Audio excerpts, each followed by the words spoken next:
I do think that this show makes a strong case, I would say, for gatekeeping. I know people talk about cultural appropriation in a kind of surface level way, like hairstyles, things like that. But it's not just that. It can pose like a very real threat to a community, as we see in this episode, right? Like she shares this sacred knowledge with Francis, and all he's able to hear from that is filtered through his opportunism, right? Because he's a white man, because he eventually joins the military, his priorities are very different from Rose's. Yeah. And so he does something very different with that information that puts them at risk. These cultural practices and cultural traditions, they're not just things, right? They are literally ways that marginalized people protect themselves. It's how we make sure that we survive through to the next generation after that. And that's why so many people are very protective of them and trying to keep them insular, because it is a risk when you open the door to somebody who is not a part of that tradition, especially a person who is white and has some sort of societal privilege. The thing that is protecting them is the knowledge that they have. Yeah. It makes them less vulnerable to attacks by it, because when faced with something like that, they would understand what it is. I also think in relation to the knowledge being a protection, we notice like Will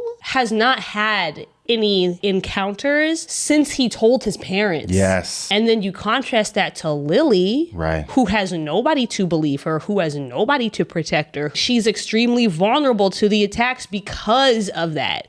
Even when they build up that juke joint, Pennywise doesn't bother them in the juke joint also. They're all safe. We get even more insight on Dick Halloran's character. He is consistently tormented by the trauma that he is carrying due to his shining ability. He can't block out the noise, but because the music and the singing is so loud, it drowns it out, and he can use it as a moment to escape.